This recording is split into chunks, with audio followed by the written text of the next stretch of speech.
किया गया। आज एक बात ये निकल कर आई, आज पीड़ित पक्ष को सुन लिया गया है और इसीलिए शायद कोर्ट संतुष्ट होगी, डबल बेंच संतुष्ट होगी परिवार के बयानों से और आगामी 2 तारीख को जब सुनवाई होगी तो उसमें पुलिस प्रशासनिक अधिकारी ही बुलाए गए हैं। से कहा कि डीएम ने कोरोना से हमको बोला कि कोरोना से अगर मौत हो जाती तो क्या कुछ होता। इस बात पर कोर्ट ने डीएम को फटकार लगाई और डीएम से जवाब मांगा।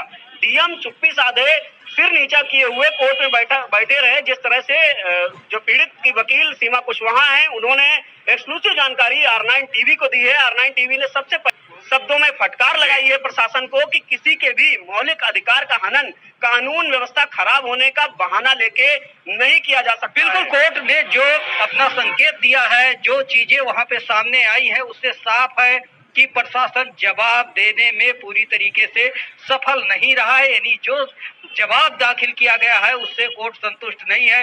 आने वाले दिनों में, अगली तारीखों में प्रशासन के लिए एक बड़ी मुसीबत बनेगा, एक बड़ी चुनौती बनेगा। तो ऊपर से ऑर्डर आया, ये आपने रोका क्यों है, तो ऊपर से ऑर्डर आया।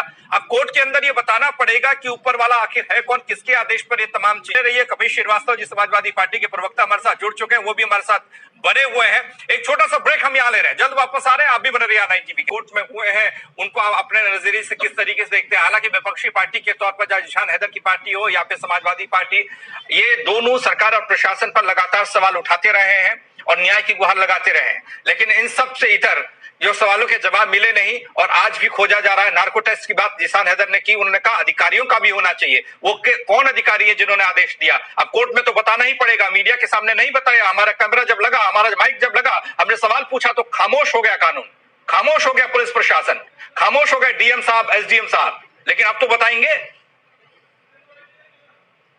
Pankaj ji, day of first से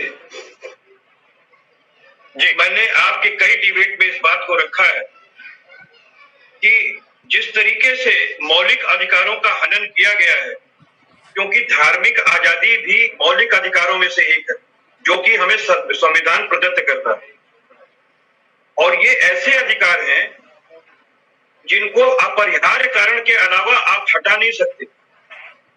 यानी अगर कहीं हमारा देश युद्धरत होता और ऐसी परिस्थितियां कायम होती तो शायद उसी पे, वरना और कोई परिस्थितियां है ही नहीं। और शासन इस मंशा को समझ ही नहीं सकता है क्योंकि वो संविधान पे भारत के विश्वास नहीं करता।